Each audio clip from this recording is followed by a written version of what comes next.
ನಮ್ಮ ಅಳಿಯನಾದ ಶಿವಪ್ಪ ಅಯೋಧ್ಯೆ ಅವರಿಗೆ ನನ್ನ ಹೃತ್ಪೂರ್ವಕ ಧನ್ಯವಾದಗಳು.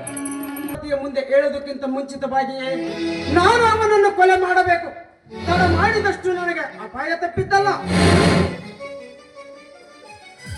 ಮದಕರಿ, ನೀನು ಯಾವ ಊಹೆಯಲ್ಲಿ ಅಡಗಿಕೊಂಡರು ನಿನ್ನನ್ನು ಅರಗಿಸಿಕೊಳ್ಳದೆ ಬಿಡಲಾರ.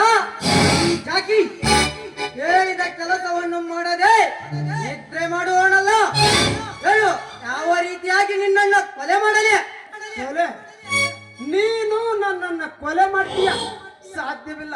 ಯಾಕೆಂದರೆ ನೀನು ನನ್ನ ಕೈಯಲ್ಲಿ ಸುಮ್ಮನೆ ಸತ್ತು ಹೋಗ್ತೀಯ ಎನ್ನುವ ಚಿಂತೆ ನನಗಿದೆ. ಲೇ ಜಾಕಿ, ಆ ದಳಪತಿಯ ಕೈಯಲ್ಲಿ ಸಿಕ್ಕು ಅದೆಷ್ಟು ಜನರ ಮನೆ ಮುರಿದು ಮನೆಯೊಂದು ಸಿಂಹ ದಾರಿಯಂತೆ ಮೆರೆಯುತ್ತಿರುವೆಯಲ್ಲ. ಯಾಕೆ ಹಳ್ಳಿಯಲ್ಲಿಯೂ ನಡೆದಿರಬಾರದು, ದಿಲ್ಲಿಯಲ್ಲಿಯೂ ನಡೆದಿರಬಾರದು. ಹಾಗೆ ಮೆಟ್ಟಿ ಸೀಳುವೆ ಮಗನಿಲ್ಲ. ಹೇ ಬಣ್ಣ, ಏಕೆ ಬಡಬಡಿಸುತ್ತಿರುವೆ? ಇವತ್ತು ನಿನ್ನ ರಕ್ತ ಈ ಭೂಮಿಗೆ ಸಿಡಿಯಲೇಬೇಕು. ಆ ಗುಂಡಿಗೆ ನಿನ್ನಲ್ಲಿಲ್ಲ. ಕೈಯಲ್ಲಿ ಮಚ್ಚು ಹಿಡಿಯಲಿಕ್ಕೆ ಬಾರದ ನೀನು ನನ್ನನ್ನ ಲೇಟಾಗಿ ಆ ನಿನ್ನ ದಳಪತಿಗೆ ನನ್ನ ಕಡೆಯಿಂದ ಒಂದು ಬಹುಮಾನವನ್ನು ಕೊಟ್ಟು ಕಳಿಸುತ್ತೇನೆ ಮಗನೇ. ಅದು ಏನು ಗೊತ್ತೇನಲೇ? ಈ ನಿನ್ನ ಹೆಣ. ಯಾಕೆ दुनिया से तेरा जान दूर जाएगा जाके दूर जाएगा. ಹೇಳು, ನನ್ನ ಅತ್ತಿಗೆಯನ್ನು ಕೊಂದವರು ಯಾರು? ಎಲ್ಲ ಬಿಡು, ಹೇಳುತ್ತೇನೆ. ನಿನ್ನ ಪ್ರಾಣದ ಭೀತಿ ನಿನಗಿದೆ ಎಂದಾಗ ನಿಜವನ್ನು ಹೇಳಿದರೆ ನಿನಗೆ ಪ್ರಾಣ ಭಿಕ್ಷೆ, ಇರದಿದ್ದರೆ ಆ ಶಿವನ ಕಡೆಯಿಂದ ಮೋಕ್ಷ ಕೊಡಿಸುತ್ತೇನೆ. ಇಲ್ಲ, ಹೇಳುತ್ತೇನೆ. ಆ ದಳಪತಿ ನಿನ್ನ ಅತ್ತಿಗೆ ಶೀಲಗೆಡಿಸಿ ನಂತರ ನನ್ನ ಕಡೆಯಿಂದ ನೇಣು ಹಾಕಿಸಿದ. ಆ ಸಾವಿಗೆ ನೀನೇ ಕಾರಣವೆಂದು ಪತ್ರ ಬರೆದಟ್ಟು ಸತ್ತ ಹೆಣದ ಹೆಬ್ಬಟ್ಟನ್ನು ಒತ್ತಿ ಅಲ್ಲಿಂದ ಪಾರಾಗಿ ಹೋದೆವು. ಅಯ್ಯೋ ಚಾಂಡಾಲರ, ಎಂತ ಘೋರವಾದ ಕೃತ್ಯವನ್ನು ಮಾಡಿದ್ದೀರಲ್ಲ. ಆ ಪಾಪಕ್ಕೆ ನಿಮಗೆ ಪ್ರಾಯಶ್ಚಿತ್ತವಾಗಬೇಕಾದರೆ ಇಂದು ನಿನ್ನ ಮರಣದ ಕೂಗು ನನ್ನ ಅತ್ತಿಗೆಗೆ ಕೇಳಲೇಬೇಕು. ಯಾಕೆ ಮುಗಿಯುತ್ತಲೇ ನಿನ್ನ ಕಥೆ.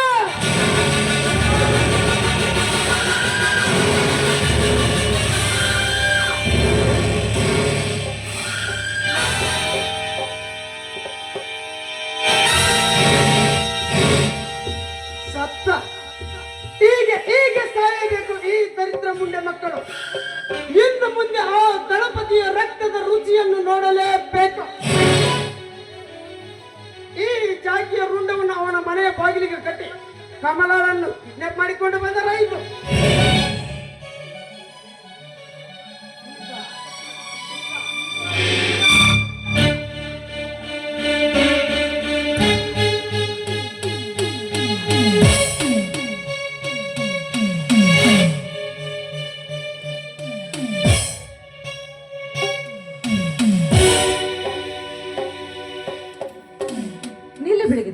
ಎಲ್ಲಿಗೆ ಹೋಗ್ತಾ ಇದೆಯಾ?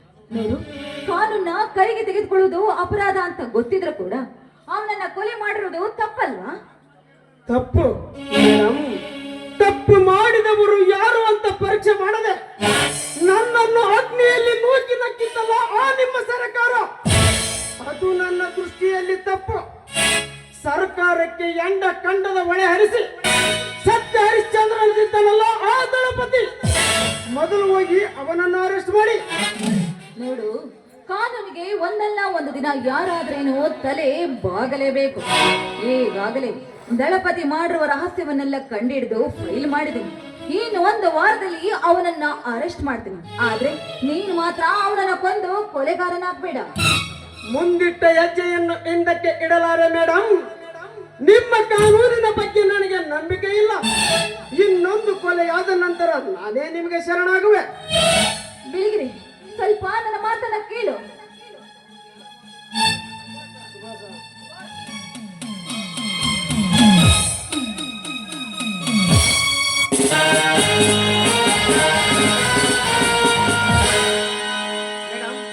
ಇವನು ಯಾರು ಮಾತು ಕೇಳುವ ಪರಿಸ್ಥಿತಿಯಲ್ಲಿ ಇಲ್ಲ. ಇವನಿಗಾದ ಅನ್ಯಾಯ ನಿಮಗೂ ಗೊತ್ತು. ನಮ್ಮಿಂದ ಅವನಿಗೆ ನ್ಯಾಯ ಕೊಡಿಸುವುದು ಆಗುವುದಿಲ್ಲ. ಹ, ಮಿಸ್ಟರ್ ಪಟೇಲ್, ಈಗಾಗ್ಲೇ ನಿಮ್ಮ ಸಪೋರ್ಟ್ ಇವನಿಗೆ ತುಂಬಾ ಇದೆ ಅಂತ ಕಾಣಿಸುತ್ತೆ. ನಿಮ್ಮ ಸಹಾಯದಿಂದಲೇ ಈಗಾಗ್ಲೇ ಒಂದು ಕೊಲೆಯನ್ನೇ ಮಾಡಿದ್ದಾನೆ ನೋಡಿ. ಮೇಡಮ್, ನಾನು ಯಾಕೆ ಅವನಿಗೆ ಸಹಾಯ ಮಾಡಲಿ? ಅವನ ಸ್ಥಾನದಲ್ಲಿ ನೀವಿದ್ದರೆ ನಿರಪರಾಧಾಗಿ ಶಿಕ್ಷೆ ಅನುಭವಿಸಿದ್ರ ಹೇಳಿ. ಓಹೋ, ಹಾಗಾದ್ರೆ ಈ ಕೊಲೆಯಲ್ಲಿ ನಿಮ್ಮ ಕೈವಾಡ ಇದೆ ಅಂದಂಗಾಯ್ತು. ಮೇಡಮ್, ನಾನು ಯಾಕೆ ಅವನಿಗೆ ಪ್ರಚೋದನೆ ನೀಡಲಿ? ಅವನು ಅಪರಾಧಿ.